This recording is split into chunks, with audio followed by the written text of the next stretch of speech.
আসসালামু আলাইকুম রহমতুল্লাহ বারাকাতুহ। সম্মানিত ফেসবুক বন্ধুরা, মুসল্লিয়ান ইকরাম, আসলে আমরা এমন একটি সময় পার করছি, আসলে কঠিন সময়। যে সময় দিনের পর দিন যাচ্ছে, আসলে কঠিন দিন আসতেছে, কষ্টের দিন আসতেছে। আপনারা কেউ আগের যে দিনগুলো ছিল ওগুলো কষ্ট ছিল? বর্তমানে যাই আর আসতেছে সবই কষ্ট, দুঃখ। এর পিছনে কারণ হলো আমরা আল্লাহর থেকে দূরে সরে আছি, রাসূল থেকে দূরে সরে কারণে। আসলে এমন একটি পর্যায়ে এখন আত্মীয়গতভাবে, গোষ্ঠীগতভাবে, বংশগতভাবে আমাদের যে সম্পর্কগুলো এগুলো কিন্তু বিচ্ছিন্ন হয়ে যাচ্ছে, বিলীন হয়ে যাচ্ছে। এর পিছনে কারণ কি? অর্থনৈতিক। কারণ বিশ্ব বাজার মন্দা, এখন অর্থনৈতিকের অবস্থা খুবই খারাপ। আপনি যদি কোথাও কোনো জায়গায় বের হন, আত্মীয় স্বজনের বাসায় যাবেন, 2 থেকে 3 হাজার টাকা খরচ। যার বাসায় যাবেন তারও তো কিছু খরচ আছে। সেম খরচের কারণে আজকে আত্মীয় স্বজন কিন্তু দূরে সরে যাচ্ছে, বিলীন হয়ে যাচ্ছে।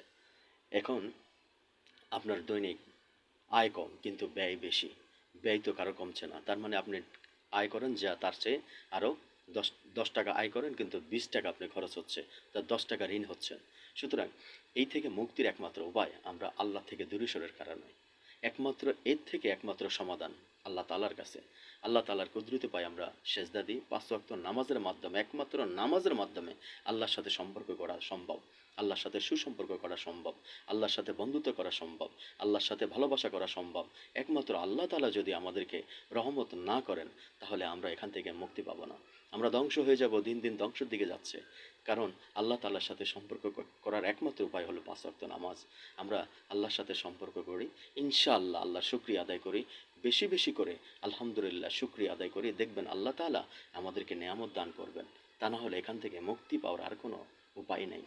আল্লাহ তাআলা আমাদের সকলকে আল্লাহ তাআলার প্রতি, আল্লাহ তাআলাকে ভালোবাসার প্রতি আল্লাহ তাআলা আমাদেরকে তৌফিক দান করুক। আল্লাহ তাআলা আমাদেরকে নেক হায়াত দান করুক, সুস্থতার সহিত দিন যাপন করুক, সুদমুক্ত জীবন করুক, ঋণমুক্ত জীবন দান করুক। আল্লাহ তাআলা অহংকার মুক্ত জীবন দান করুক। আল্লাহ তাআলা আমাদেরকে গুণামুক্ত জীবন দান করুক। আল্লাহ তাআলার কাছে আমরা ক্ষমা চাই। আল্লাহ তাআলা আমাদেরকে মাফ করে দিন, আল্লাহ আমাদেরকে ক্ষমা করে দিন, আল্লাহ বিশ্বের মুসলমানকে ক্ষমা করে দিন। তাহলে আল্লাহ তাআলা হয়তো আমাদেরকে রক্ষা করবেন, তাহলে কোনো রক্ষা নেই। আল্লাহ আমাদের সকলকে হেফাজত করুক, আল্লাহ আমাদের সকলকে মাফ করে দিন। আমিন।